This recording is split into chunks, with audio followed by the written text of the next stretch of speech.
નમસ્કાર.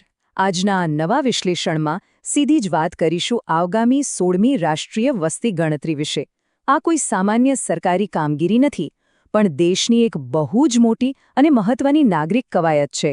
અને સૌથી મોટી વાત એ છે કે આ વખતે જૂની પદ્ધતિઓ છોડીને એકદમ નવા જ ડિજિટલ સાધનોનો ઉપયોગ થવા જઈ રહ્યો છે. પેપર અને પેનનું સ્થાન હવે સ્માર્ટ ટેકનોલોજી લઈ રહી છે. આજના આ સફરમાં આપણે મુખ્યત્વે 4 બાબતો પર નજર કરીશું. પહેલાં તો આ ઐતિહાસિક સમયરેખા અને તેમાં થયેલા વિલંબ વિશે જાણીશું. ત્યારબાદ દરેક પરિવારને પૂછવામાં આવનાર 33 ચોક્કસ પ્રશ્નો પર ચર્ચા કરીશું. પછી આખી પ્રક્રિયાને બદલી નાખનાર નવા સ્વગણતરી પોર્ટલને સમજીશું. અને છેલ્લે ડિજિટલ જીઓટેગિંગ કઈ રીતે ગેમ ચેન્જર સાબિત થશે તે જોઈશું. ચાલો સૌથી પહેલાં વાત કરીએ આ 16મી વસ્તી ગણતરીની સફરમાં અત્યાર સુધી થયેલા વિલંબ વિશે. દેશમાં છેલ્લી રાષ્ટ્રીય વસ્તી ગણતરી છેક 2011માં થઈ હતી. મૂળ તો આ ગણતરી 2021માં થવાની હતી, પરંતુ કોવિડ-19 મહામારીને કારણે આખો કાર્યક્રમ ખોરવાઈ ગયો. હવે આ વિશાળ 2 તબક્કાની પ્રક્રિયા 2026-27 સુધી લંબાઈ ગઈ છે. અહીં એક અત્યંત નોંધપાત્ર વિગત એ છે કે આનો પ્રથમ તબક્કો આગામી જૂન 2026થી ગુજરાતમાંથી શરૂ થવા જઈ રહ્યો છે. સત્તાવાર માહિતી અનુસાર આ પ્રથમ તબક્કાનો મુખ્ય ફોકસ હાઉસ લિસ્ટિંગ એટલે કે મકાનોની યાદી તૈયાર કરવા અને પ્રાથમિક ડેટા ભેગો કરવા પર રહેશે. અહીં સૌથી મોટો બદલાવ એ છે કે સરકારી કર્મચારીઓ ઘરે ઘરે જઈને ગણતરી કરે તે પહેલાં જ સમગ્ર પ્રક્રિયાને મોટા પાયે ઓનલાઈન લઈ જવાની તૈયારીઓ થઈ ચૂકી છે. હવે આગળનો ભાગ ખરેખર રસપ્રદ છે. દરેક ઘરની મુલાકાત વખતે બરાબર કઈ માહિતી એકઠી કરવામાં આવશે તે જાણવું ખૂબ જ અગત્યનું છે. પ્રથમ તબક્કા દરમિયાન દરેક પરિવારને બરાબર 33 પ્રશ્નો પૂછવામાં આવશે. 33નો આંકડો કદાચ સાંભળવામાં સામાન્ય લાગે, પરંતુ તેમાંથી મળતો ડેટા દેશના ભવિષ્યના આયોજન માટે પાયાનો પથ્થર બની રહેશે. સત્તાવાર યાદીઓ પર નજર કરીએ તો ખ્યાલ આવે છે કે એકત્રિત થનાર ડેટાનું પ્રમાણ ખરેખર બહુ જ વિશાળ છે. ઘરની દિવાલો કેવી છે, ત્યાંથી લઈને ઘરની અંદર કઈ વસ્તુઓ અને સુવિધાઓ છે, તેવી દરેક ઝીણવટભરી વિગતો આમાં આવરી લેવામાં આવી છે. આ બધા 33 પ્રશ્નોને જો મુખ્ય શ્રેણીઓમાં વહેંચીએ તો સમજવું બહુ જ સરળ બની જાય છે. જેમ કે ઘર બનાવવા માટે કઈ સામગ્રી વપરાય છે, પરિવારના વડાની વિગતો શું છે, પીવાનું પાણી અને વીજળી જેવી પાયાની સુવિધાઓ છે કે કેમ, વાહનો કે ઇલેક્ટ્રોનિક્સ જેવી કેટલી સંપત્તિ છે.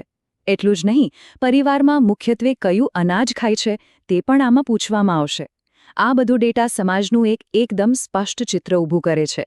પરંતુ અહીં એ જાણવું સૌથી વધુ જરૂરી છે કે શું પૂછવામાં નહીં આવે. સત્તાવાર માર્ગદર્શિકા એકદમ સ્પષ્ટ છે. ગણતરી માટે આવનાર કર્મચારીઓ ક્યારે આવકની વિગતો, બેંક ખાતાના નંબર કે કોઈ પણ પ્રકારનો OTP માંગશે નહીં. આર્થિક છેતરપિંડીથી બચવા માટે આ વાત હંમેશા યાદ રાખવા જેવી છે. હવે જોઈએ કે આ આખી પ્રક્રિયા નાગરિકોના હાથમાં કેવી રીતે આવી રહી છે, એટલે કે સેલ્ફ એન્યુમરેશન અથવા સ્વગણતરીની નવી સિસ્ટમ કઈ રીતે કામ કરશે. આ વખતે એકદમ નવી અને ખાસ સુવિધા મળવાની છે. પરંપરાગત રીતે ગણતરીકારો ઘરે આવે તે પહેલાં નાગરિકોને સત્તાવાર ડિજિટલ પોર્ટલ પર પોતાની વિગતો જાતે જ ઓનલાઈન ભરવા માટે 15 દિવસનો સમય આપવામાં આવશે. આ પ્રક્રિયા ખરેખર લોકોને સશક્ત બનાવે છે. સૌથી પહેલાં સત્તાવાર વેબસાઇટ પર જવાનું છે, પોતાનું લોકેશન વેરીફાઈ કરીને રજિસ્ટ્રેશન કરવાનું છે. પછી મકાન અને પરિવારની વિગતો માટે સેક્શન A, B અને C ભરવાના છે.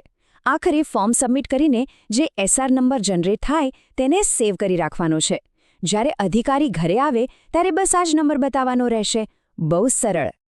આ પદ્ધતિ એ દર્શાવે છે કે સરકાર આટલી મોટી કવાયતને ઝડપી અને પારદર્શક બનાવવા માટે નાગરિકોની સક્રિય ભાગીદારી પર કેટલો મોટો આધાર રાખી રહી છે. જાતે જ પોતાની માહિતી ઓનલાઈન અપડેટ કરવી એ એક બહુ મોટી ડિજિટલ ક્રાંતિ છે. અને હવે વાત કરીએ આ સમગ્ર પ્રક્રિયાના સૌથી મોટા ટેકનોલોજીકલ અપગ્રેડની. ડિજિટલ મેપ્સ અને જીઓટેગિંગ. આ કોઈ સામાન્ય અપડેટ નથી. દરેક ઘરને નકશા પર એક ચોક્કસ ડિજિટલ ડોટ તરીકે જીઓટેગ કરવાથી રિયલ વર્લ્ડમાં જબરદસ્ત ફાયદાઓ થવાના છે. જરા વિચારો, પૂર કે ભૂકંપ જેવી કટોકટી વખતે બચાવ કામગીરી અને મેડિકલ ટીમોને સીધું જ ચોક્કસ લોકેશન મળી જશે. આ ઉપરાંત ભવિષ્યમાં શહેરોમાં હોસ્પિટલ અને શાળાઓ ક્યાં બનાવવી, રાજકીય સીમાઓ કઈ રીતે નક્કી કરવી અને શહેરીકરણ કેટલી ઝડપે વધી રહ્યું છે તે બધું જ આ એકદમ સચોટ ડેટાથી સ્પષ્ટ થઈ જશે. આ બદલાવ કેટલું મોટો છે તે સમજીએ. પહેલા મેન્યુઅલ પ્રક્રિયાઓમાં નકશા પર સીમાઓ જાતે દોરવામાં આવતી, જેમાં રોજગાર માટે સ્થળાંતર કરતા લોકોની 2 વાર ગણતરી થઈ જવાની મોટી સમસ્યા રહેતી. પણ હવે આ જીઓટેગ કરેલા ડેટાને આધાર સાથે લિંક કરવાથી એ સુનિશ્ચિત થશે કે ડુપ્લિકેટ નામો આપમેળે જ તેમના મૂળ સ્થાનેથી નીકળી જાય. ડેટામાં હવે સંપૂર્ણ પારદર્શિતા આવશે. કાગળ અને ફાઇલમાંથી સંપૂર્ણપણે ડિજિટલ પોર્ટલ તરફનું આ ઐતિહાસિક પરિવર્તન ટૂંક સમયમાં જ શરૂ થવા જઈ રહ્યું છે. ત્યારે આ સમગ્ર પ્રક્રિયા એક બહુ મોટો અને રસપ્રદ વિચાર છોડી જાય છે. 140 કરોડથી વધુની વસ્તી ધરાવતો આ દેશ પોતાની આ અગત્યની નાગરિક ફરજ સંપૂર્ણપણે ઓનલાઈન નિભાવવા માટે ખરેખર કેટલો તૈયાર છે. આજના આ વિશ્લેષણમાં બસ આટલું જ. એક નવા અને રસપ્રદ વિષય સાથે ફરી મળીશું.